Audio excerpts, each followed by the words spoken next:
Hello, hello, hello. This is Christina Barr. You're watching Black Tea News.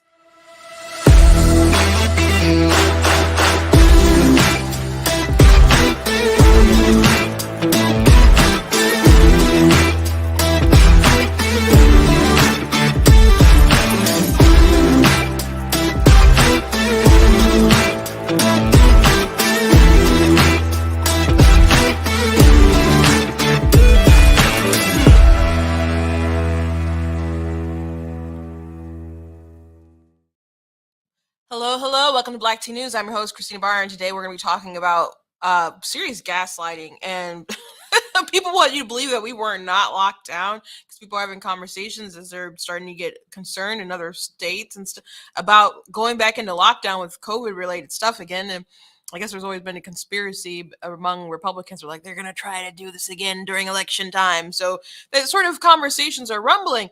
And you have our former Surgeon General, which, by the way, I was there at the White House the night that Trump appointed him, or introduced him rather, to us all. It was like a Black History Month thing.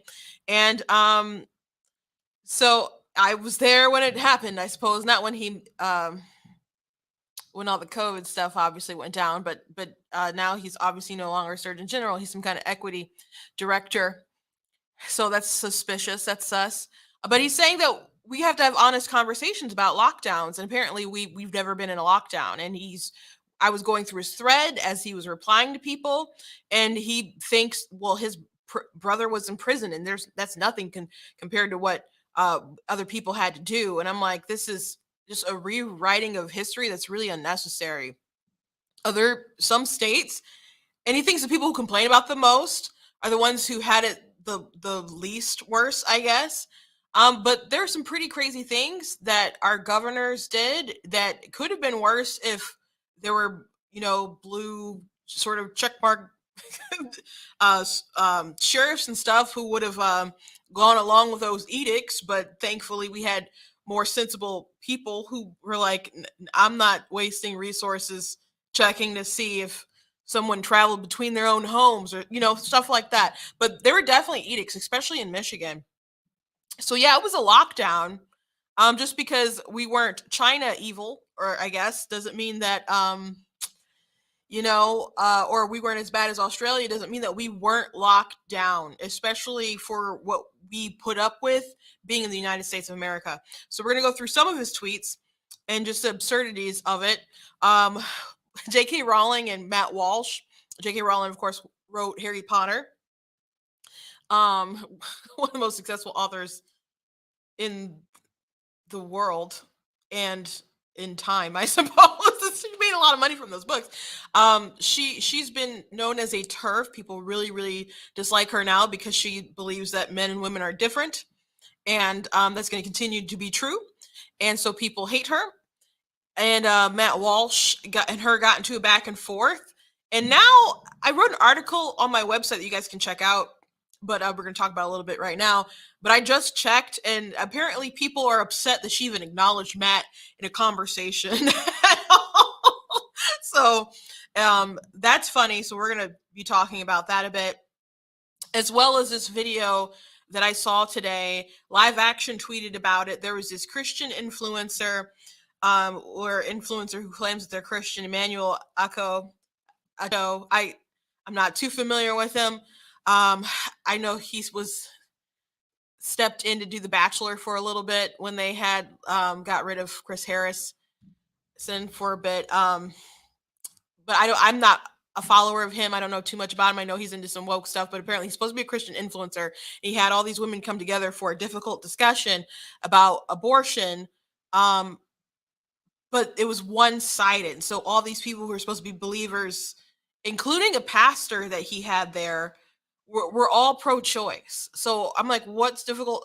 Like, it's a difficult conversation for people to relive their abortions because deep down they know that they took a life, but to have no one there to represent the pro-life side, they couldn't find any women who regretted their abortions and believed that, hey, I made this mistake and I don't think anyone else should make this mistake because we took a life. Like, you couldn't find anyone. I have people I could recommend. There's no way that they couldn't find these people to participate in this conversation. So like when I live action talked about it, I was like, okay, let me watch it. I thought about doing like a live react with you guys, but it was like 30 minutes long, and I didn't want to quite do that.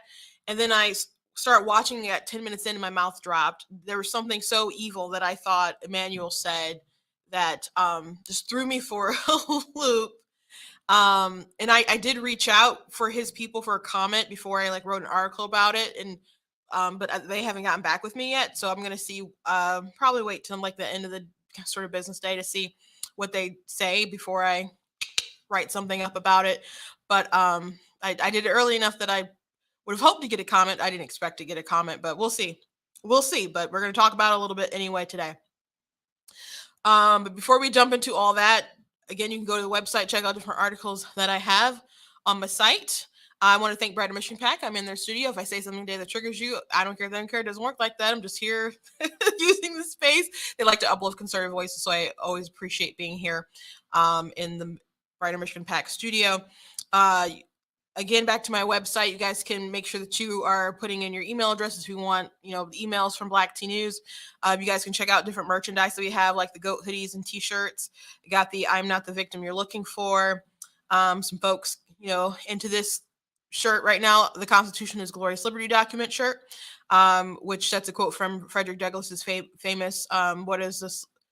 What to a Slave is 4th of July, which I recently wrote an article that piggybacked off of that and had a lot of references modern day to abortion.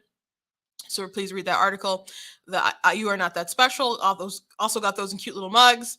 And also want to show these.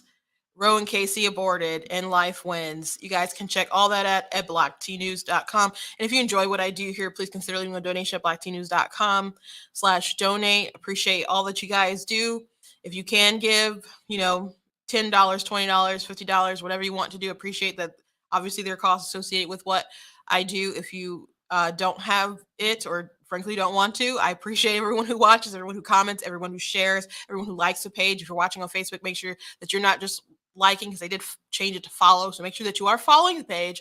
Make sure that you guys also, I know you guys watch on Facebook and YouTube. Make sure that you guys are subscribing to both. I'm also on Twitch and TikTok, and all my handles are at Black Tea News, with the exception of Twitter. That one's at True Black Tea. And I also do have a backup account called True Black Tea as well. And remember, it's always black like the color, tea like the drink. Okay. You guys know that I like to start off with something humorous. And oh my gosh, yesterday. So allegedly, and let me say this is all allegedly, people are trying to verify it. Washington Examiner is trying to verify it. Last I looked. Hunter Biden's account or iPhone or cloud or something may have been successfully hacked by Reddit. People were like panicking, trying to take down stuff. And they allegedly found some messages where Joe Biden was named as Pedo Peter by his son. And so that was trending for a while. So there's memes abound with this. And Right to Bear Memes had a couple. So I just picked this one. Like, I prefer the real Peter. I said the real Peter. Perfection. And that's of course like taken from the X-Men First Class tweet. So that was like the news around on the Twitter yesterday. It looked like Google was kind of trying to suppress it. People were making articles and stuff. I don't know at this point of time. Let me get again. It's alleged, but Joe Biden we do know that he would refer to himself as Peter. Is it Buchanan? Maybe.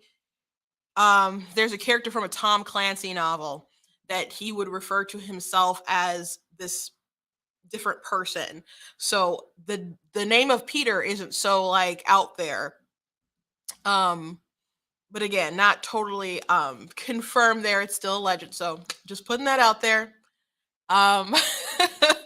Also, there were some other videos and stuff that emerged of Hunter and weighing some crack, I guess, with arguing about how much weight he had, or and so that's a scene from Avengers right there, perfectly balanced as all things should be. I'm not playing the clip for you guys, but basically it was them just weighing his drugs. And so you know, I saw some conversations surrounding Hunter Biden that some of the stuff seems funny, but some of it is just really sad about someone who has such access in the world and just kind of a lust that can't be satisfied, whether it's from, you know, there's just saying that people are always trying to fill a God-sized hole in their hearts, and whether it's, being with women and prostitutes and drugs and having all this money and fame and should have respect, it's just not something that can fulfill and can satisfy. You can satisfy, I guess, some people for a meantime, but man, some people really need some deliverance. And I know they consider themselves Catholic, but obviously Joe Biden's not a very good Catholic, and obviously his son's not a very good Catholic as well. So um it still amazes me that they could have someone that has caused so many problems and someone that Biden is so entangled with. It's not like this is like your weird cousin and you're like, oh, please stay out of the news. Like, this is a son which they shared bank accounts with, who Biden has accidentally paid for his prostitutes, that and Biden is our president. So this is a really weird makeup. This is a really weird situation. And I said this, I tweeted this maybe on Saturday, as news came out, and I think we talked about on Friday, um, because our strategic oil reserves were being sold to over in Europe and over in China. And I addressed it on Thursday, but on Friday, I was aware of the fact that one of the companies out in China which bought the oil was associated with Hunter Biden. So that seems sus, right? Very sketchy. And someone had wrote about it in a tweet, so I screen grabbed that tweet and then I shared it, and I wrote, I'm like, Trump was impeached, because I think they were making the case that Biden has all this shady stuff, but Trump was impeached. I'm like, Trump was impeached because they were probably flipping out, because they knew that there was something there with the corruption in Ukraine and Burisma and Hunter, and how they were intertwined with Biden's finances. They knew he was going to run and really go for it. And they probably knew that he was going to be their guy. A lot of the stuff was already, people long term plan this stuff. So they're like, this is a problem. And they knew how much it would entangle with Joe. So they wanted to distract. And they were like, oh my gosh, Trump is attacking a political opponent. Remember? Like, the articles of impeachment didn't allege any crimes. It didn't allege any crimes in the articles of impeachment. There were like 3 different things, I think, but none of them were like actual crimes. Uh, and so they kept saying, oh, he's attacking a political opponent, using his power to go after a political opponent.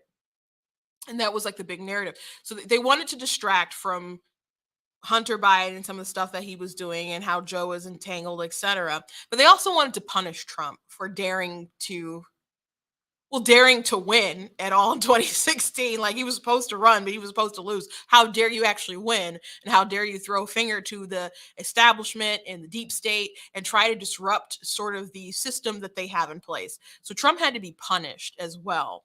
So that's what that was about. But I wish I could be a fly in the wall when they were, they must have been aware the laptop was out there, because the FBI had it, right? Because the guy who had and there's 3 laptops, by the way, have been like in total missing from Hunter Biden. But the one that we're all talking about is the one that he left at a computer store and never picked up. So it became the property of the person who owned the shop. And he started looking through it and he saw all this kind of messed up stuff. So he did contact and send like something to the FBI, but he didn't hear back. And so election time is ticking. He's probably very concerned. So he went ahead and he sent it to Rudy Giuliani.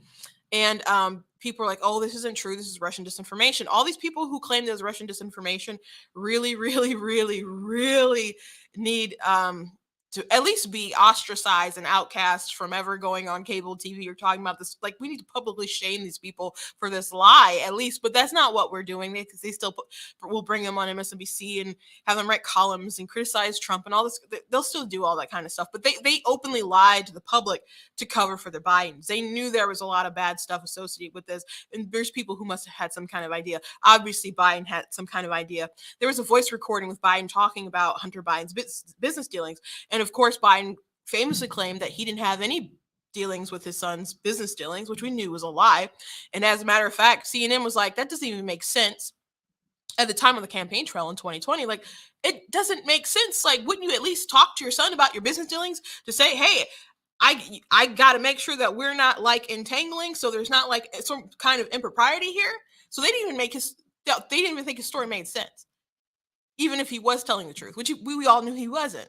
But there's actually a voice recording. And so Peter Doocy, I believe it was Peter, asked our press secretary about it. And she's just like, you got to talk to the president's son. I'm not going to address that. And I'm like, Joe Biden's voice is on the voicemail. Like, why should we have to talk to his son's representation when the question is about Joe Biden's voice talking about his son's business dealings? Like, it's just a huge PR nightmare. And I think back to Bush, and like, people were up in arms about like something about him drinking or thinking he was drinking, or like former, being like kind of a drunkard back in the day. And I remember when my mom and dad voted and they came back from the booth, I was like, Mom, who'd you vote for? And I know a lot of the details and stuff back then, but she was just like, the drunk. I'm like, what does that mean? Who's the drunk? And she just kept repeating, the drunk. And, so it's just amazing that was something that was, almost derailable. And you have this whole Hunter laptop, and they're sitting in the White House. It's pretty remarkable.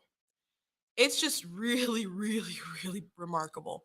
So anyway, if there's any update with that, I will let you know. But I know that some people were putting it on Facebook, and then I saw that they, at least on Twitter, people were writing that they had posted stuff on Facebook, and then their Facebook page was like, they were suspended. So I'm like, oh, I'm gonna be a little careful about this. Anyway, I will let you know if there's an update. But let's move on. Let's move on. So do you guys recall our former Surgeon General Jerome Adams? He is now like a diversity or equity person at college. I think it's Purdue or something like that. But he was a Surgeon General, and I remember when Trump like appointed him, and it was during a February, because they had like a Black History sort of event at the White House, and I was there with my family. Very nice event. Very nice event. The White House had some like really good food. Oh gosh, it was the best. It was some really good lamb, probably up there with the best lamb I've had. I'm like, what did they do this lamb? Because I went before one year and it wasn't as great, but like, the lamb was really good. Anyway, Trump was like, this is our new Surgeon General, and it was a cool moment stuff. So, but I don't know how woke he always was or wasn't.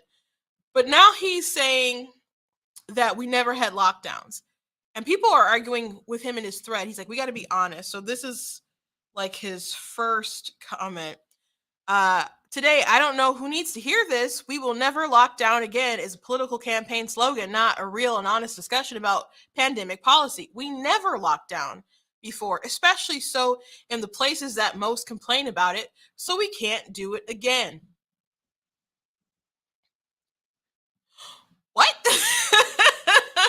I'm pretty sure people who lived in like California thought that they were locked down. I mean, do you remember the crazy things they would do, like closing off, like gating off parks? And there was a skate park. People filled it with sand so people wouldn't go to the skate park. So then people started riding in like boonduggies or something like that, whatever they're called, just get to kind of rebel. But it's like, was it really that necessary? I saw a video of a police officer who showed up to a woman's door because her children were playing with the neighbors. And she was just so floored. I remember seeing videos of police officers like, "Oh yeah, we got our drones in," so they could, like, I don't know, spy on people who were doing I guess breaking the lockdowns. Now I can speak more to what happened here. I read stories like all across the country, and obviously there are people who would peacefully, they would try to protest for BLM, and that was okay. But people were so angry if they protested, you know, against the lockdowns here. And there was actually some police departments that are like, no, this isn't allowed. I'm like, are you kidding me? But in Michigan, it seemed at first people were very compliant, at least to a degree, you know, and people were kind of just scared at first themselves. So you didn't really need to tell people to not go to the mall anymore. People just were like, oh, well, let me not go to the mall because I don't know what's going on with this COVID stuff. It just kind of started naturally happening. And I don't know if I'll ever forget the day before they, Governor Whitmer started announcing the lockdowns and stuff, because my family was out to Red Lobster, and Red Lobster's okay. It's not my favorite thing. I'm a big seafood person. The Cheddar Bay biscuits, though, are great. But I remember being there, and the waitresses were so afraid about their jobs. So I don't know. Maybe that's why that will never kind of leave me. I don't think, because I just remember them being so afraid. Like you could taste it in the atmosphere, and they like told us like they were so concerned, and there was something on the news about it, and we were expecting Whitmer to like say something that next day, and she did, and then we started our lockdowns. So people seemed pretty compliant at first until they started getting really weird. And we had lockdowns like you had to limit like the people who could come into your own home. Like you weren't supposed to have people who weren't within like the family come to the house. And you couldn't go to your travel between your own homes. So I mean, you're like, how many homes do people have? It's not so weird that if you have like a good blue collar job or something like that, that maybe you have a nice place up north, you know. You couldn't like travel between places like that, for example. It's like, but that's weird. That's really weird. You couldn't, you go out on a boat if you were in a canoe and not in a boat with a motor. Just really weird stuff. You weren't supposed to go to church, but technically you were exempt from fines or whatever. So we were like, well, you're not punishing people. We're, as far as I'm concerned, we're allowed to do it. So my church never shut down. By the way, we probably would have never shut down anyway. So um, we had church the whole entire time during lockdown. But there was a lot of people who weren't aware of that, and there was a lot of people who were in churches. They were too scared. They were too afraid to, you know, sort of defy those orders anyway. Um, it could have. There were people who couldn't do certain jobs because they were deemed not essential. But there, if you went to the grocery store, which if you recall, there are like painted lines because there's certain aisles you're supposed to go up and down in. Um, there were certain sections that were like closed off. So if you were in a big store like Meyer or Kroger, they would block off certain sections that they didn't deem essential. So if you wanted to go in and buy seeds or paint or something, you weren't allowed to do that. And I know particularly the paint because my sister is a painter, and that really ticked her off. And she's like, that is essential for me. That's essential for my business. But you say that's not essential there, and I can't go to Meyer and go in that section and shop. Now, I'm not aware of anyone being like finger wagging and making you, I never went to the store where they're like, no, you can't buy this paint here. It's not essential. Um, but there were dumb rules like that. Now, just because we didn't have a slew of sheriffs who were willing to enforce those edicts didn't mean they didn't exist. And when the Michigan Supreme Court ruled that Gretchen Whitmer had overstepped her boundaries, she just found another way to punish people. And she went to like the licensing agencies, and she's like, okay, well, if this restaurant doesn't enforce what we want enforced, they're going to lose their license. They're going to lose their business. Therefore, of course, they're going to do what we say and just enforce our policies down to the customers. So then they created this animosity between businesses and their customers, and it wasn't great. And if people weren't masking, she also encouraged people to confront people who were not masked. I'm like, people are very aggressive, very angry right now. I would not do that, but that's the kind of stuff that they did. And it was worse in other states, but it was bad here. And it was also stupid. But it was definitely worse in other places. So I just can't take it serious with someone who says that we didn't have lockdowns. Now, were there people waiting outside with guns? Well, some people they point some people point out in the thread that some certain people had different curfews and stuff. He's like, well, did that happen after like George Floyd, and that was a combination of different rioting and the COVID stuff? And I'm like, bro, doing everything to defend this, huh? Like people felt like they were locked down. Now, granted, like I guess it's a relevant sort of point, but like people rem- that was also like compounded by that too. I don't think the summer of rage would have been as bad as it was if we shut everything down. We shut down churches, we shut down community centers. We told these kids they had to stay inside. People couldn't work. Like you took away you made you people had to lose their jobs, people had to lose their livelihoods. Like you took away human connection and you took away a lot of purpose for people. And then something goes off and then people encourage it. You don't think all these kids were going to go wild in the streets? And then if you corrected them, people would say, well, you care about stuff more than black lives. Just really radical, nutso stuff. I don't think that, like, I know we had other protests in the past and other things that have gotten pretty wild, but I really think that how we reacted to COVID also contributed to how crazy the rioting and stuff got. Everybody, and you know what? People are just still wild out here in the streets. I mean, some of it is also about like George Soros, DAs, and other stuff like that, not actually prosecuting people and other stuff like that. But I I saw a video. Did you guys see like the kids, the seven? I think it was seven kids, black kids who beat an old black man who was 70, maybe 72.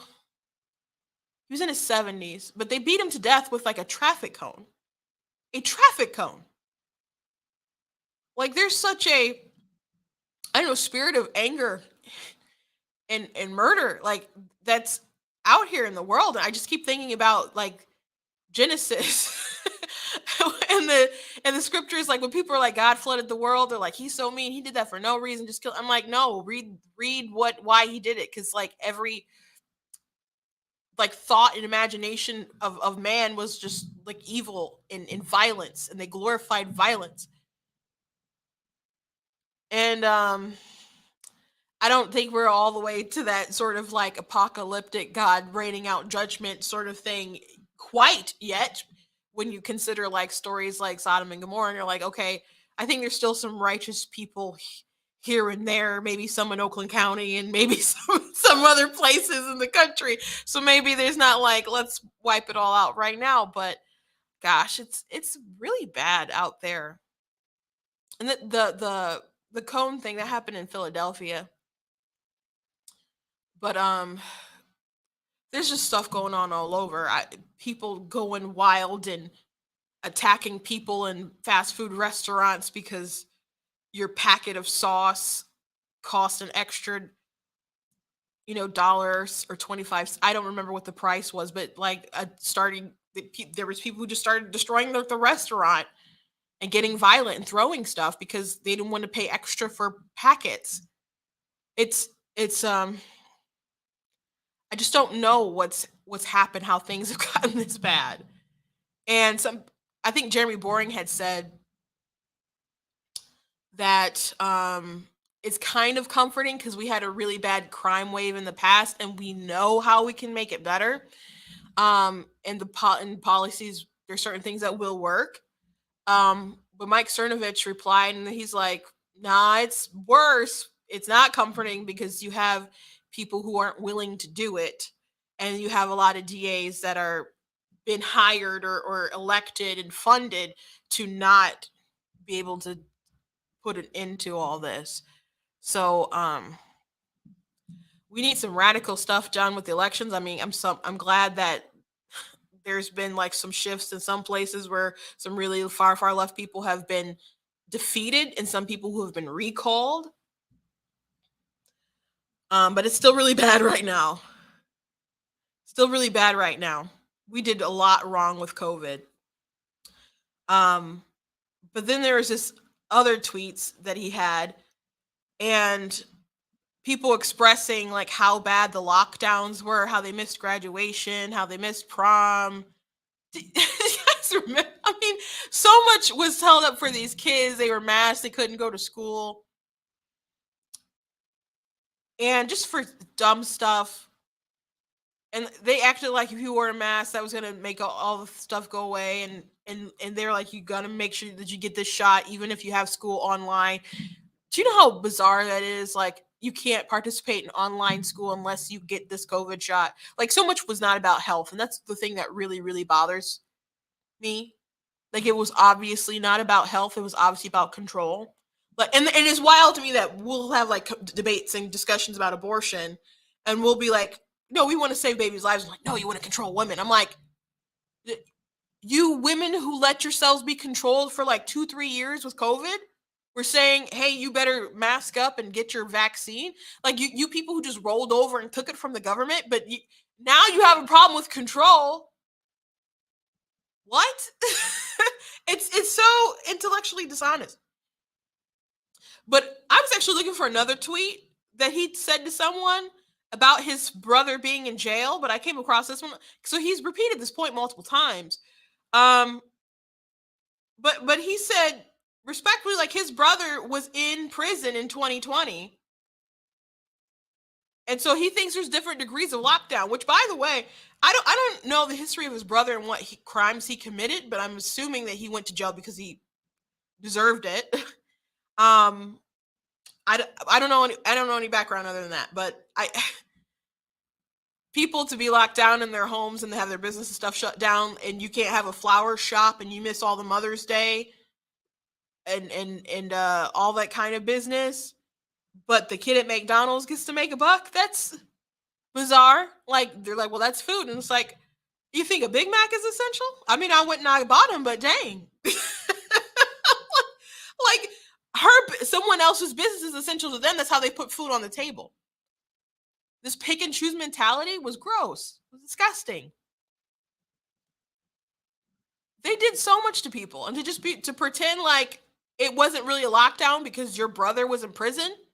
There's some people who go to prison just so they don't have to work and they have a roof over their head, and they have meals. I'm not joking. People who don't care about going back because it's they've checked out of society in other ways, and they're like, well, at least, it's not the greatest, but I don't have to worry about so much. There are legit people like that. I'm not saying that is everybody's prison experience, but I'm talking about degrees of lockdown. And then they let people out of jail because of COVID back on the streets, which didn't make sense to me. I'm like, why not just try to make sure like the prisons are as clean as possible and keep them from like the outside world? Like, you just want to let them out and to go get infected by the rest of the world? That seemed a little crazy to me. And maybe a little deliberate by the evil agenda people. I tried to make a word, but it didn't roll off my tongue. By the evil agendas of the world. So this is just bizarre to me. And let me remind you guys that Jerome was one of the people when they're like, you don't have to wear masks. He said that on TV. You don't have to wear masks, and then they recanted. And then they're like, well, we just told everyone that they didn't have to wear masks because we didn't want everyone to buy up the masks from medical professionals. And I'm like, oh, so you just decided to pick and choose who was valuable and who needed to die. Like, that's crazy. That's crazy. No one, the masks don't work. Okay.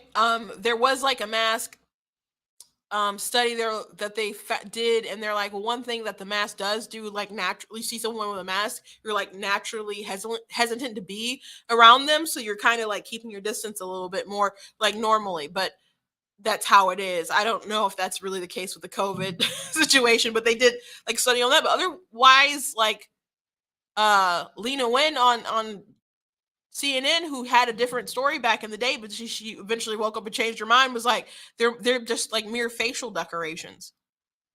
Like people flipped on the mask thing eventually, and people got sick and tired of them, and they wanted to change the narrative a bit.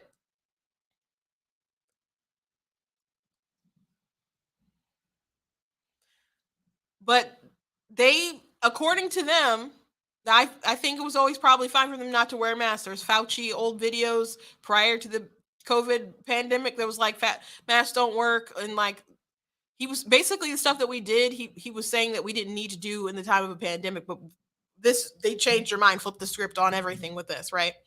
But at first they said don't wear masks, and I think that was the correct thing. But they decided to change the narrative for some reason, and then they decided to say, "Hey, we only told you not to wear the mask because we didn't want you to take them from all the medical professionals." So what they could have done was been honest with the American people, say, "We need you to make your mask because we're really, really short right now, and we need to make sure that our medical staff gets it." That's what they could have done. They could have been honest with the American people, matured the American people, instead of purposely lying to them and deceiving them and sowing seeds of distrust. And he was a part of that. So I just want to remind people, as he's now trying to warp reality and what we recall, what we remember about the pandemic. So I just thought it was wild. If you guys want to go to his thread and just read through like his comments and the replies to him, I retweeted and said stuff, and people were replying to me just about how crazy their lockdowns were. And there's a lot of people who want to memory hole this so people don't have to pay for this during election time, which I didn't talk about this last week, but Boris Johnson is like been ousted. And I think the real scandal that caught up with him is like his COVID lockdown reaction, which I'm like, what's the point of a conservative party? They're gonna be like, yeah, we got locked down. That was my thinking and stuff. But he actually like got caught like while there were restrictions in the UK, him doing his own thing and not obeying them. So he got caught in one of those scandals. So there's gonna be people who pay for that kind of stuff. Unfortunately, Gavin Newsom didn't pay for that in the recall, but California is crazy. But other people, I hope they pay. I hope Gretchen Whitmer pays in November on election time. I really hope she pays. And I hope other people pay. But please go to that thread and leave some comments because that is really wild. Okay, really quickly, I want to talk about Matt Walsh and J.K. Rowling and Macy Gray. So we talked about Macy Gray last week, how she was on the Piers Morgan show. And again, I do have an article about this on my website, but I just wanted to go through it really quick. And Macy Gray had said, I'm going to make some people mad, but I don't really care. Whatever. And she said she can call you whatever you want, but just because you change your appearance and stuff, it doesn't make you a woman. And Piers Morgan's like, you believe that or something? And she's like, I know that for a fact. So that was like what she said. I was not surprised that people came for her. She's apparently she thought she said it. She's like, I'm gonna make some people mad. And she said it anyway. Apparently the outcry that she received was more than she was willing to bear. And so she flipped and she had what I call a struggle session on the Today Show. And the interviewer, like, it was cringe watching like 3 minutes of like, because she clearly wanted Macy Gray to recant what she said. She's like, well, you made some controversial comments. And by the end, when Macy was like, yeah, if woman is a vibe and you can, if that's how you feel, that's how you feel. Nobody can tell you differently. And then the interview was like, well, I'm glad you cleared up that confusion because I think when you get educated, then you can admit that you were wrong or something to that effect. And I'm like, she said nothing controversial. She said nothing that was confusing. Why do people and it was like 3 minutes of like fumbling until she like they would not let her leave until she like got to that point, right? And it didn't seem like she wanted to say that, but she ended up settling on that. It was very awkward. She probably just wanted to be there to talk about her album, right? She's a musician. Don't want to get caught up in all this like stuff probably. But she opened her mouth and they had to make her pay, and she was willing to pay the price and sell off a piece of her dignity. So Matt Walsh, chastise, actually, this other This professor chastised Macy Gray, and these feminists attacked him for chastising her. And basically, like, leave the women alone. Like, what we need to focus on these people who are pushing this crazy stuff in the rage mob. Matt Walsh's thing was, no, cowards deserve some spite too. They deserve some scorn. And at first he was like, they deserve all the scorn they get. It's a lot of scorn, so I'm not sure about this. So anyway, that's where J.K. Rowling stepped in, and she's like, no, like, it, because he referred to the scorn as mean tweets, and she's like, no, people are revealing people's addresses. She's like, people are getting death threats, threats of rape and assault, and all sorts of other things. People have like had like photos of how to make bombs, with the names and stuff tagged. Like, it's not just mean tweets. And so there's all these women who are like, yes, thank you for speaking up, thank you for speaking up.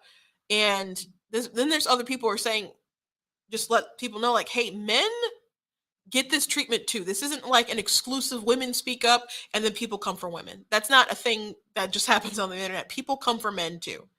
And Matt Walsh pointed out that since he released like What is a Woman, like the things that she said are things that have happened to him and his family.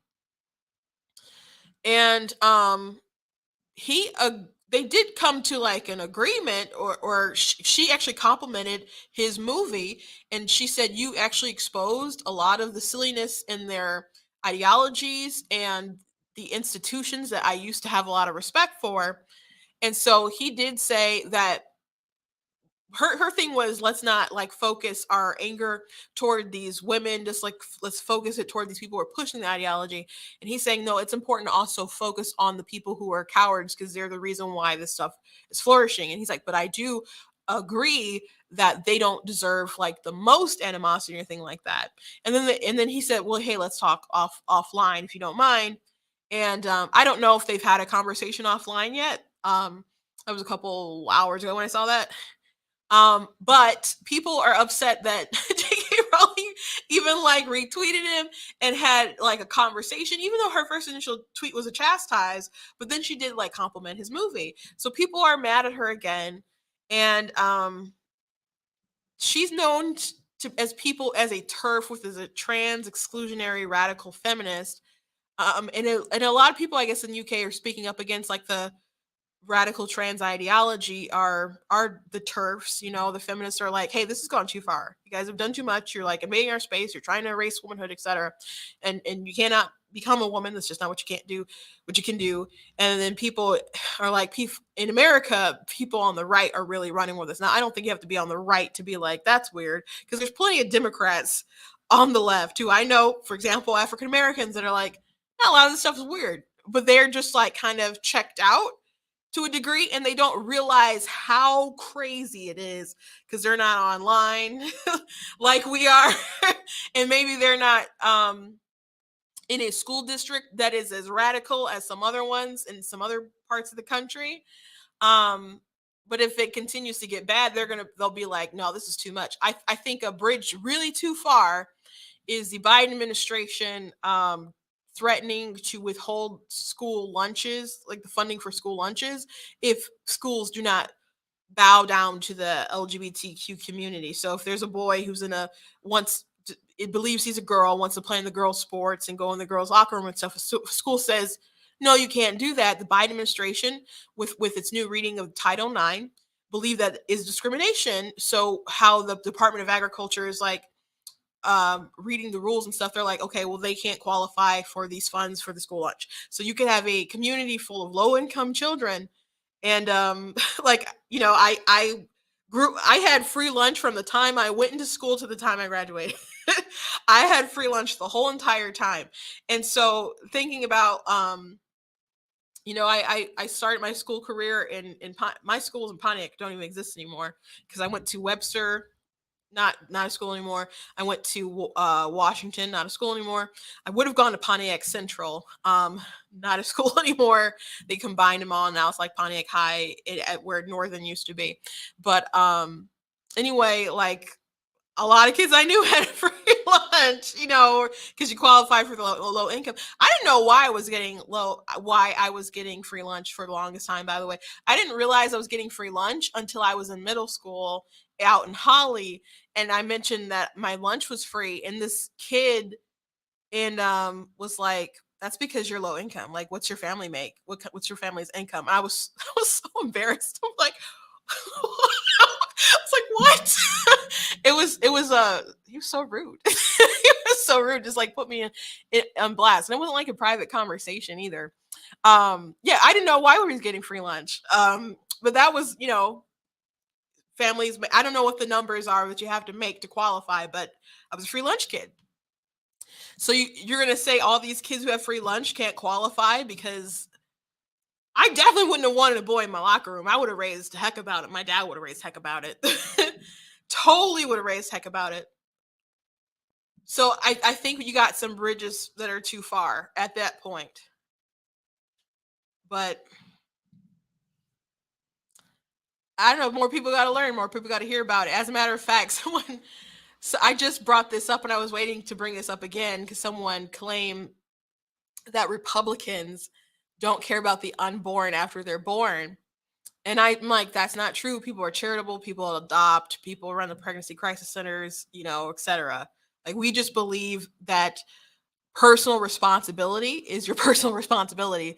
And to be charitable isn't making the government pay for stuff. Like, your obligation is your obligation. And we have an obligation, like a moral obligation to each other, but you're not fulfilling that moral obligation voting and saying tax the rich, eat the rich so that they can pay for everything. That's not like actual, like, good-hearted charity, especially when you expect different payoffs for yourself as well. So I'm not a bad person just because I don't want to bow down to every financial demand that you make. That doesn't mean I'm not doing my part. That doesn't mean I'm not supporting. It just means that we have a disagreement. And so they're like, no, you're not disproving my point, because when Republicans, the day they got rid of reproductive freedoms, which is ridiculous, you can still control when or not you have sex and have a baby. You just can't kill them in every 50 states right now. So that's just a line. But then they said the Republicans got rid of, or were fighting against the school lunch program. I'm like, oh, it's very easy to look up why they did that. So the Republicans were trying not to vote on a pandemic era rule, by the way, a policy as far as like the free lunch stuff. They're trying to hold it up until they got that discrimination thing out. That's what the Republicans were trying to do. So I was happy to bring that up and to school them on that issue. Like, just like, seriously though, across both sides of the aisle, before you're like, oh, they suck because they did this, look up why they did it. Someone is going to explain why they voted the certain way that they did, and maybe you can find a good article. Surprisingly, a source that I found was Politico, and they like just explained the actual like fights and the disagreements about it, and I didn't have to go raid like other people's like Twitter feeds. But sometimes you might have to do that. But if something doesn't seem to make sense, like, just look up why they didn't vote for the bill and see if there's an explanation there, instead of going, oh, they're so evil. Maybe they are. Maybe they are. But go confirm that first before your bias, makes you look like a moron. Go do that. So anyway, I think eventually people will wake up and see that they're going really too far with the LGBT, especially the T stuff, because there's people who are gay and they're bi and they're lesbians who aren't into like the big push with all this stuff. They're not. And they just want to like live their life, have some lower taxes or whatever their beliefs are, and not get dragged in with all this stuff. But the power of the transgender stuff, because we keep talking about this, how it's not like politically advantageous. At the end of the day, like the school lunch policy program, that's not going to get Biden more votes. That's not going to help them like come November time. There's not enough people to support that kind of thing to help get votes along those lines. And then there's people who are going to be more upset that they're doing certain things. So it doesn't make sense in an electoral sort of way, but it does make sense in a raw exercise of power sort of way. Because there'll be some schools, for example, with the school lunch thing, who probably be like, we can't fight this right now. We need that funding. That'll just probably go along with it. And there'll be organizations who need funding, so they'll just go along with it. Not everyone wants to run at the Supreme Court or has the money to run at the Supreme Court. And like there's religious exemptions, but you shouldn't have to seek out a religious exemption every time there's some kind of scuffle. You shouldn't have to, but it's a good way to exercise raw religious power. It's also a good way to go after groups that don't share their ideology across the board. So if you're like a some kind of religious organization or something like that, you probably are more conservative leaning. I mean, there are progressive churches out there, but like just in general, you're probably more conservative leaning, especially that's why they attack white evangelicals all the time. If you're like in a black church, they're pretty uniform in voting Democrat regardless of religion because they're so used to voting Democrat, it has really not anything to do with their faith. While other Christians, the more they attend church, the more they tend to vote conservative. Those are just the facts. Pew Research. We've gone through it before. So if they can come at these organizations and groups and churches and all kinds of stuff with the LGBT stuff and say they're come at you guys for discrimination and try to get people to tone down their message some more. They know where they can go. Like I think the most important thing to these ideologues right now is to see who's willing to bend the knee. Who's willing to skew objective reality, to skew the truth for some social freedom right now, to not be berated, to get some cash, etc. Because if they know that you're willing to look at someone like Leah Thomas and be like, that is a woman, you know, if you're not willing to say Ellen Page because of dead naming, like if you're not willing to do that stuff because of fear of backlash, what else can they make you do? What else can they make you do? So they're testing the waters to see how much more they can get away with. Just like a lot of COVID stuff was like testing the waters of control to see how much they can get away with. But it is a good way to come after their political adversaries to try to shut them down in a lot of different ways. So you got to push back, and people who are silent, you're just making the problem worse. There are more of us than there are people out there who's willing to push this stuff. And if we're willing to push back, we can still take back our country. That is very possible.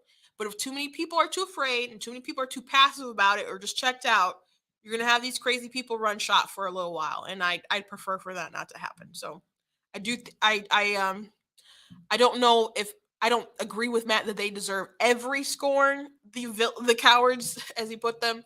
But they do deserve some sort of blame. And the last thing I'll mention, I mentioned this before because we watched an interview with Leah Thomas that Good Morning America did, and Leah was asked, "Hey, what about your teammates who signed this letter that said they support you in your right to transition, but they just don't think that it's fair for you to compete?"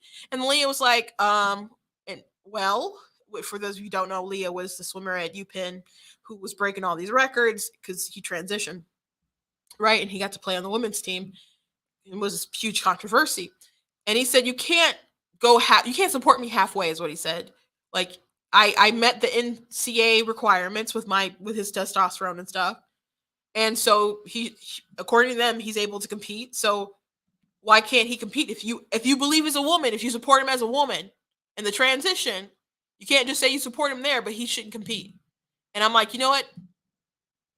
I don't know how much he's like conning people like with mental gymnastics, but he has a point. If you believe that Leah Thomas is a woman and he's just has a physical advantage, the same as tall women have advantage over short people, or there's people who are, I'm stronger than a lot of women, some people just have physical advantages. Of course, men have severe physical advantages, but if you don't believe he's a man anymore, why doesn't he have a point? So when are you going to put your foot down and say, you know what? A person is not a woman. You can't he's saying you can't go halfway. So are you gonna come all the way to his side? Or are you gonna come back over here with like reality? Which way are you willing to go? Which way are you willing to go? Because they're willing to take it all the way. Lastly, I want to talk about this, and I'm gonna go over. But there was this video, live action tweeted about it. Now, Emmanuel Acho, Acho, I'm not familiar with him. But he's a influencer. I think he was also an athlete. But first time I saw a snippet of him was when he after Chris Harrison was fired from The Bachelor over some outrage mob stuff. We've covered it on Black Tea News. Like, you can check that out. But he took over and hosted an episode after the rose or final rose or something like that, and it was, I don't know, like a really cringy struggle session. And then that couple still I don't know if they're still together, but they ended up staying together after that.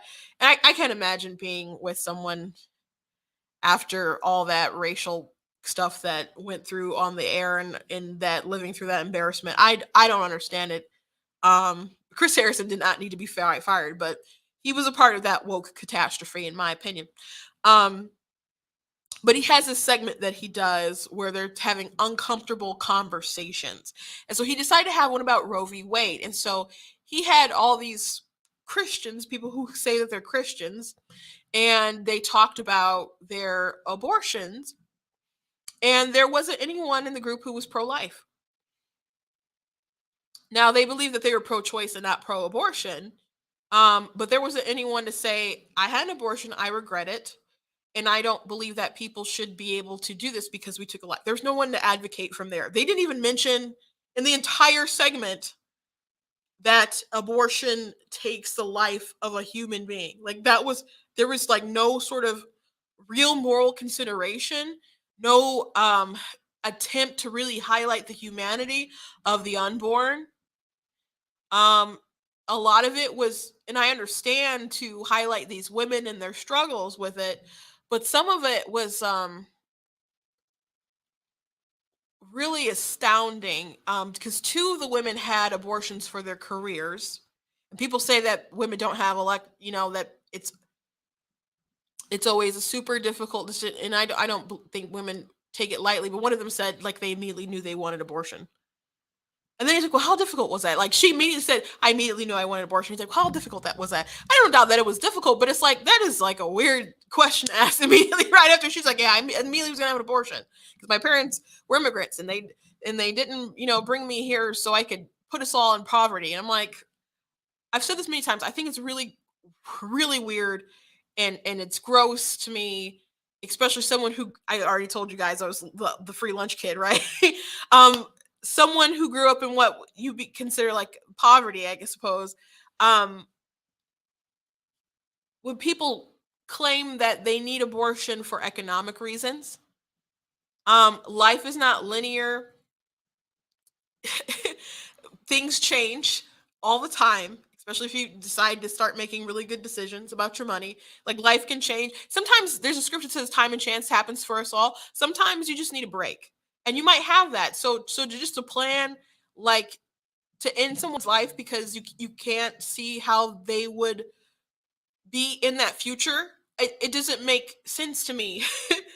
I can understand that people being in that desperate of a situation, but that's why you need level-headed people to talk you through some of this stuff. Sometimes people are it should only be a decision between a woman and her doctor. It's no, sometimes you need people to say, sweetheart, can we have some perspective about this? This isn't the end of the world. We can try to get you some help. We can WIC will pay for a lot. Somebody can help you get a second job. There's pregnancy crisis centers that can help you.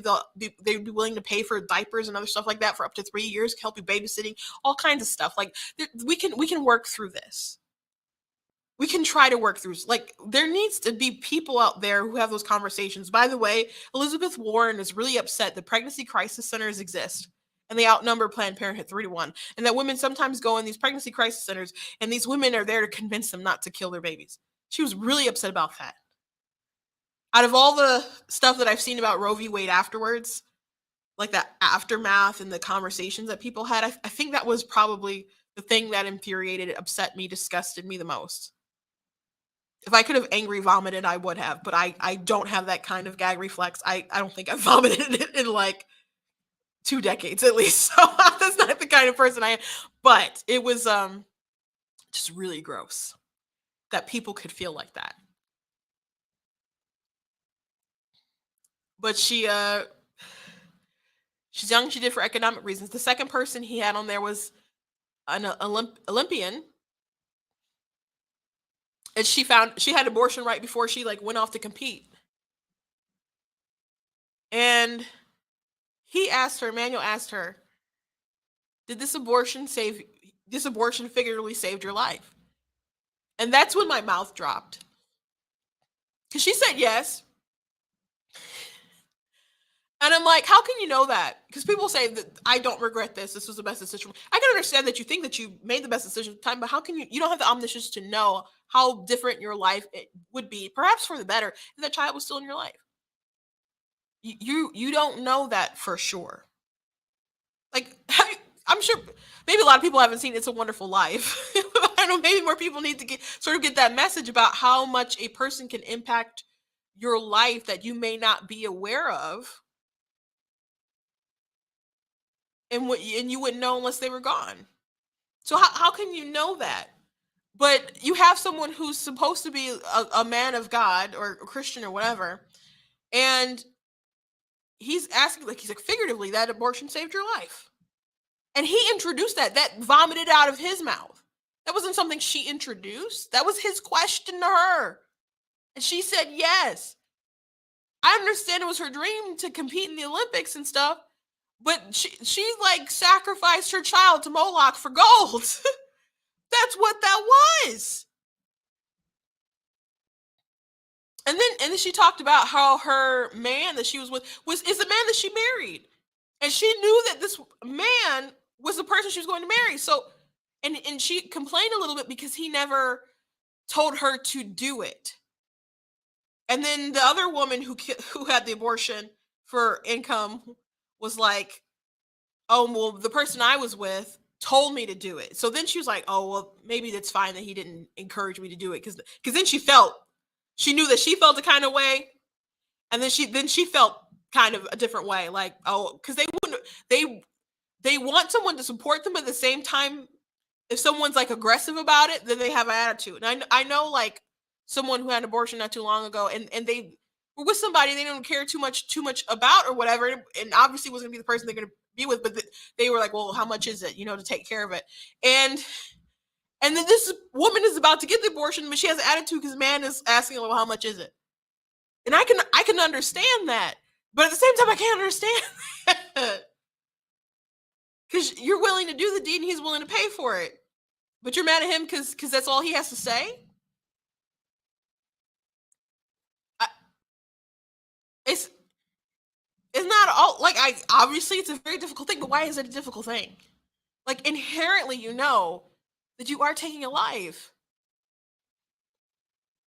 So she didn't feel very supported. The Olympian didn't feel very supported by her man because he was there like the time, and she's like, I don't know if he was just trying to fend off his conscience or defend his conscience or something, protect his conscience. It and it was just so wild to me. It was just so wild to me. But the asking, like, did this abortion figuratively save your life? I was floored. I was floored. And the third person who talked about their abortion, I think she was some kind of doctor or worked at some kind of clinic or something. And this is someone who had an ectopic pregnancy. And she said that this happened like during the heart bill in Texas, and so the care that she was going to get, because you can wait for to rupture, but I guess she had probably administered the pill. That's what it sounded like in the story. And but the doctor didn't want to do it because they were concerned that someone might report them, etc. So she actually had what is an actual back alley abortion. She came in after hours with some trusted staff or whatever, and they administered it, and she had to go home and have the baby pass through her there. And so when people talk about back alley abortions, like it's not people going in back alleys, like literal back alleys, and like taking a hanger. Like, why would people do that anyway? Like, no, they mean you go to abortion clinics after hours, like through the back alley. That's what it actually means. Like, I know it sounds super nefarious, and in my opinion, it's nefarious to do all this stuff anyway. But that's what people are talking about, not like people like scraping stuff out with coat hangers just in alleyways. That's not what that is. So technically, I guess she had a back alley abortion, and unnecessarily, because an ectopic pregnancy is a life that's it's not totally unheard of a baby possibly being able to survive, but it's pretty like not viable. As a matter of fact, when you might find out that there is a baby in your tube, they might already be dead. So to sort of have this dramatic telling of this, and I can understand women being very emotional about this, just as they would when they have a miscarriage or an abortion for any sort of like dire sort of medical situation. But people, including ectopic pregnancies, they had this woman share this story to muddy these waters, instead of having a woman who had an abortion and was like, no, we shouldn't do that anymore. Everybody was like pro-choice. Everybody, even the Olympian who said she had grief and shame, and she felt like she competed, but she didn't get the award that she wanted, and she said she felt really unworthy of it. So there's shame there, but she's still saying, well, I'm still so glad I had the choice. Why? Why are you so glad you had the choice? I think the answer is that there's women out there who cope by defending abortion. I've never really had a conversation with someone who I believe was like A-okay after their abortion. Maybe the day will come, but I've seen people with regret. I've seen people who are like hysterical, and I've seen people in denial, and people who become rabid advocates. That's who I've had conversations with. I'm not saying they don't exist, but I think that's on the rare side. I don't think you can do something like that and just be okay. I don't think you just do something like that and be okay. I'm gonna play like a couple of his clips I had pulled. I did watch the whole thing. I decided not to do a live react to it. But it was out there for me. God, you can be a member of your church, you can choose to have an abortion, and you can still be a good person, all at the same time. Multiple things can be true. You can hold space for a lot of different things. So I'm going to play it one more time. You can love God, you can be a member of your church, you can choose to have an abortion, and you can still be a good person, all at the same time. Multiple things can be true. You can hold space for a lot of different things. So that's, I'm not going to say any of that was untrue. That you can be a Christian, go to a church, and you can have an abortion and still be a good person. I'm not going to say that's not true. But you can do all those things, and instead of having an abortion, steal somebody's man and cheat on, be an adulterer. Like, there's other sins that you can commit and get caught up in and not be a terrible person. Well, I guess you could say nobody's good but God. You could say that. But in like what we perceive to be like a decent person, you can do the wrong thing, get caught up in doing the wrong thing. That shouldn't erase everything that you are. It shouldn't remake totally who you are. If you made a mistake, and by the way, I don't want women who have abortions to live with some kind of eternal regret for what they've done. I don't want that. That's not why I have these conversations. That's not why I talk about this. I talk about this because I want it banned, because I believe it's egregious human rights violation, and it is literally taking a life. That's why I talk about it, and that's why I talk about it a lot. And if you're sick of me talking about it, I'm sorry. It's sorry, not sorry, really. But I don't want women to suffer for what they've done their whole entire lives. But because I do believe in the power of redemption. If God can save Paul, like, why wouldn't I believe that God can still loves and redeems women, especially when so many are lied to? So many women do not have true informed consent when they have abortion. I brought a friend on here to talk about her abortion experience. and how she regretted it, and what she went through, her second trimester abortion, which was like a horror story, to prove that point that you don't really have true informed consent in your head, and she agreed with that. I want women to be able to have the space to tell those stories, to warn other women, even though they try to shut women like that down, and they're like, well, that's your experience. Like, yeah, of course it's her experience, she's sharing it, and they don't want you to make the same mistake that they did. But she's a beautiful young woman, and she's been forgiven, she's been redeemed, and all that stuff. I don't want women to have to live with this guilt forever. But as Jesus told the woman, like, go and sin no more. Like, repenting is like being godly sorrowful, and you repent of it, you give it to God, and He takes that burden and you let it go. But how can you do that when you are encouraging other people to actively commit this heinous sin, this crime that God hates, the shedding of innocent blood? So, and if you're like, oh, this is really religious right now, I'm responding to a Christian, to Christians.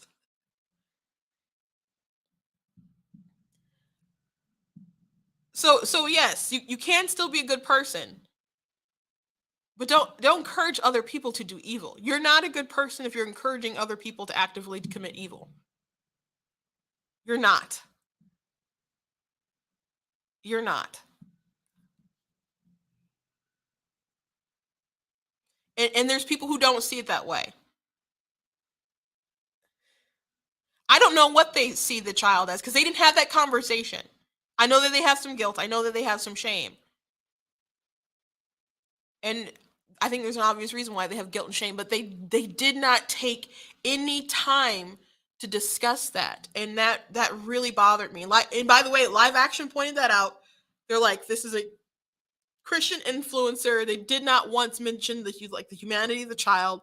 And Lila Rose and Live Action tried to, like, when they were responding to people like in the comments and stuff, Emmanuel's team like apparently blocked them. That's what Live Action claimed. And that's how I became aware of this video. And I watched it early this morning, and again, my mouth dropped when he was like, "Oh, so this abortion saved your life." And by the way, he did say that to the woman who had the ectopic pregnancy, but he said that this abortion figuratively saved your life to the Olympian.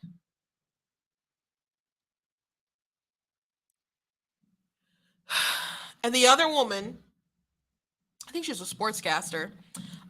So this is he was joined by Chelsea Smith of Church Home. So that's a white woman who I haven't played anything from her yet. I haven't talked about her yet. A four-time Olympic gold medalist, Sonia Richards Ross. So that was the one who he said figuratively saved your life to. TV analyst MJ Acosta Ruiz. That's the woman, the other woman in the blue, who we just played her video, and the other person was Dr. Yini Abraham. So I'm gonna play a video snippet with her really quick.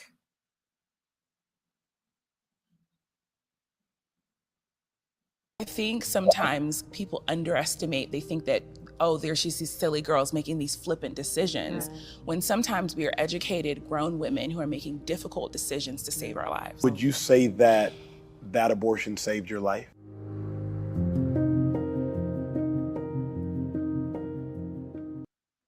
Yeah, so she's the one who had the ectopic pregnancy, and I don't feel like that. Her, one of these things is not like the other. One of these, um, it's we're talking about people who have like life-saving sort of procedures versus other people who make the other two women made elective decisions for apparent for dreams, for goals, for finances. I don't think those are appropriate reasons to have an abortion. I'm sorry. You fight me for it, but I just don't believe that to be so. Um, and a lot of people, they find new dreams. A lot of people can find new dreams. So MJ was the non-medalist and Sonya was the other one. So I'm gonna play another clip really quick.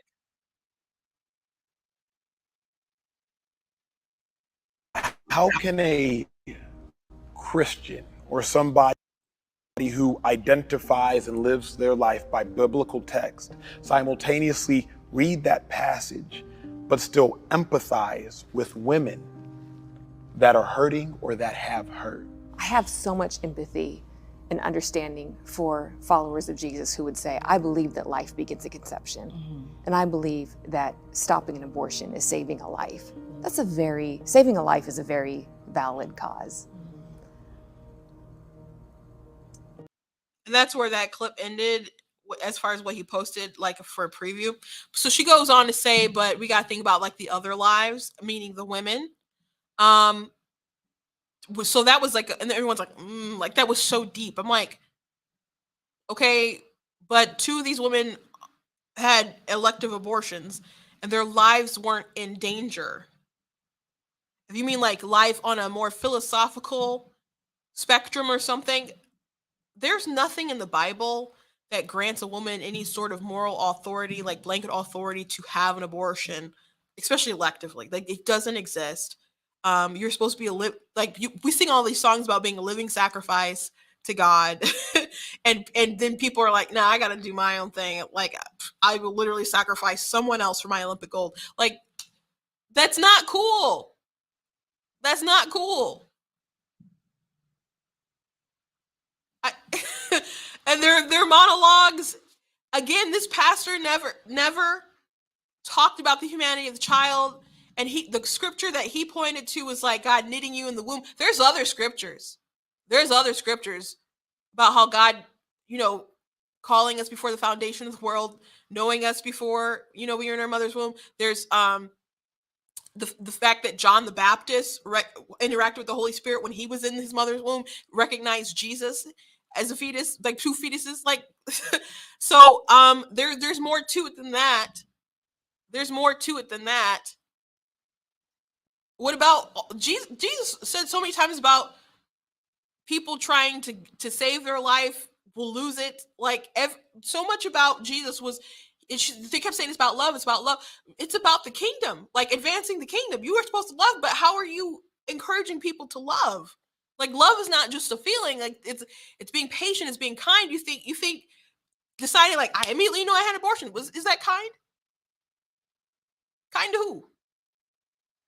And then Jesus says you have to deny yourself and follow after me. Like the Bible is not a you book. It is not a you book. It is a blueprint for a better life. And you can. Someone said that the Bible is basic instructions before leaving Earth. That's a pretty good acronym for it. But it is not a let me put me first book. That's not what it's for. That's not what it's for. So people are saying, hey, it's very nice that you want to save these lives of these children. That's admirable. But what about these lives that would be improved upon if we sacrifice them to Moloch? So I thought this conversation was so gross. I really did. And especially Emmanuel's conversations, especially that pastor's conversations. And I don't want to say all this to just condemn people and say they can never find forgiveness and never find. I don't believe that. I believe, but that's why you live life. Like you live life so you can find meaning in it and redemption in it. Like you don't just get rid of people because they might have bad circumstances, because you don't know what their lives will evolve into. And just like I wouldn't give up on a woman or write her off because she did this awful thing, like you shouldn't write off your child because they might need to be on WIC for a year or two, like or food stamps or something. And poor people are very resourceful. So it's just, gosh, like go to the hood. Like seriously, people find a way to survive. So I'm not, again, I don't know this fellow too well, but there are some people who are like, I'm not surprised. There's some people who are disappointed. I was disgusted. Asking a woman, a Christian woman, if the abortion figuratively saved her life.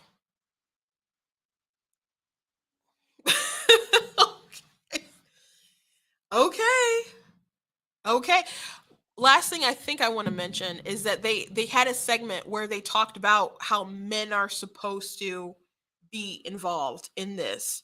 And so he had a pretty weak because the women were discussing, he asked the question, the women started discussing, and all of them basically believe that abortion is between like a woman and her doctor, and like maybe the men involved in their lives, etc. And they want men to support them in their decisions, but not be overly like, supportive, like, yeah, we need to kill this kid, don't want to raise it. But they don't want the men to be that way. But then they asked him, like, well, what's your opinion on it? And what really grosses me out about pro-choice men is because he had an answer, but it was like a word salad dodge to me. What really put me off is that he didn't say, I believe men should stick up for their children, for their progeny. And a woman may have an abortion and she has to carry that child, but that is still also his seed.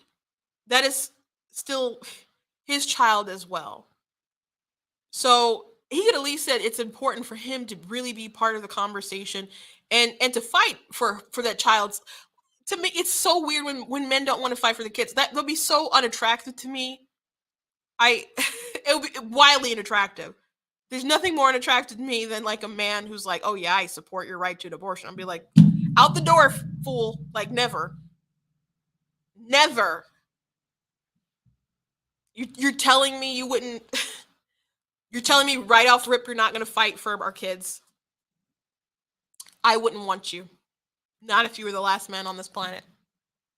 That's how I feel. So when people say no uterus, no opinion, and they say men should stay out of it, that's one of the things that bothers me the most. The people, one, if something is wrong and evil, everyone should be able to speak up for it. Two, like, we have the First Amendment, but anyone can speak out what they want anyway. Three, like, our taxpayer dollars are involved. Like, if you want to stay out of it, like Hobby Lobby, Little Sisters, the poor people will pull you in anyway. Like, everyone is really involved. Like, no one believes that it's really between a woman and her doctor. They they just want everyone to not judge but pay sacrilege to it. So I don't buy that it's just somewhat two people's business and nobody else's. It's not true to me, at least not in America. It's not true. But really, it really bothers me that people expect fathers to be silent about what's happening to their children. That really bothers me. It really bothers me. There was a TikTok that I saw, and a woman, and I guess trigger warning, but a woman was talking about how she was a product of rape, and she her mother, I guess, was maybe thinking about getting an abortion, but she had grandparents who were very, very Christian, and they convinced her not to. And her mother had a lot of struggles, and she said she could just tell that it was emotionally draining for her to be able to take care of her. And her mother ended up, dying of a drug overdose. And so she says, I believe I'm supposed to be here. And she says she loves her grandparents, but in her opinion, a man should not have had any should have had nothing to do with it. From obviously how she was conceived, it was awful. No one should ever do that to a woman. It's what, like, death to those people, right? Or like fines or jail forever or whatever. Like, you can find religion in the jail cell, but you don't need to come in, like, awful what people would do to a woman. Egregious.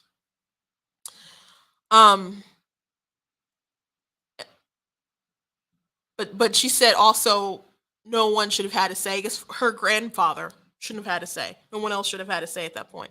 So someone tagged me in her video to see what I thought of it. And so I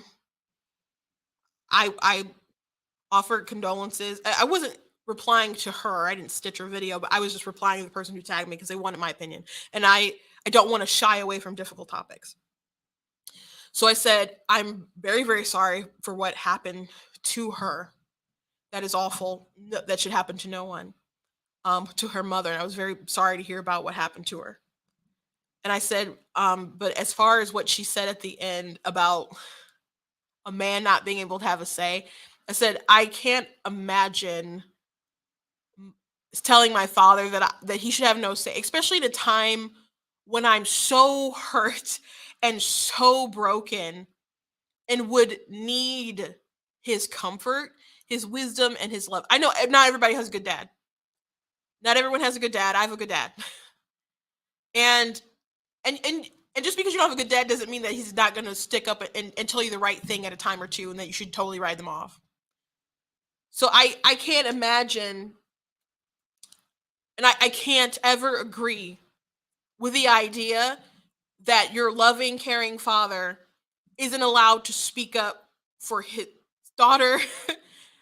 And because there's effects that will happen after you have the abortion. Many women live with regret. And of course, it's also his grandchild. I cannot just go along with men not being able to have a conversation and stick. I totally rejected the idea that men shouldn't speak on these things. I'm tempted to block people when they say that in different lives and chats and in my videos, whatever. I'm tempted to block. It's so evil to me to tell a father or grandfather that they can't have a say, that they shouldn't have a say. So I said I wouldn't want my dad to not speak up. I mean, I said he's wrong sometimes.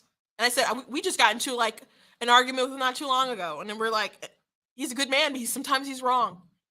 But I still want him to speak, especially if I felt like my world was ending and I was super emotional and maybe couldn't see things clearly.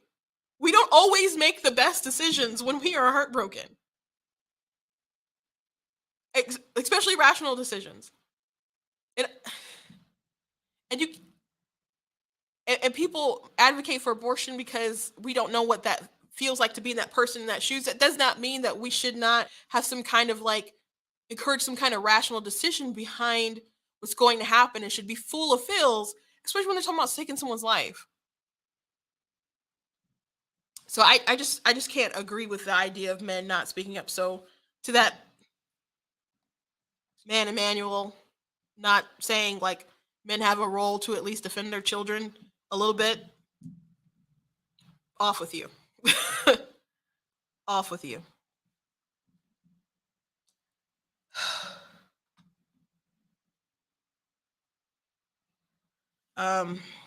So that's all I gotta say about that issue. Someone asked me about another one, the trans issue. Someone said, do I honestly think God would put a female brain into a man's body or vice versa?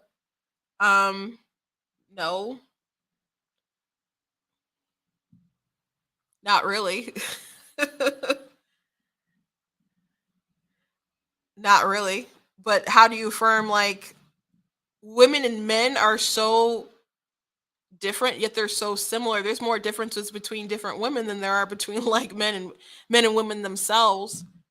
And when people claim different genders, they always talk about different stereotypes between men and women. And men, some men may be more effeminate, some women may be more masculine, but that's not going to mean that a man isn't a man and a woman isn't a woman.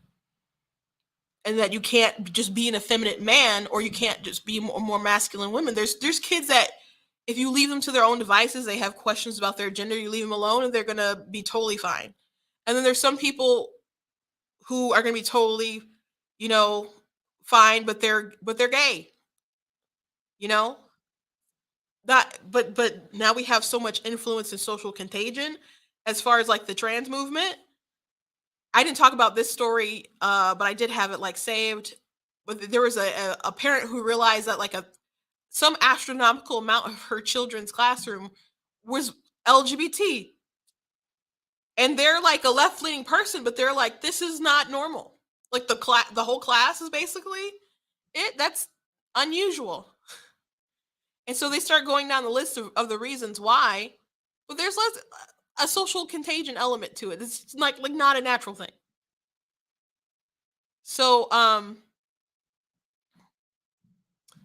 I think there's too much push and glorification around this stuff. And then people will be like, this is who they are, this is perfect and all that kind of stuff. But at the same time, they have to ban you for dead naming an actor, actress, or whoever. And if you don't affirm they say that you have to affirm or they're going to take themselves out. That's really destructive to me. So,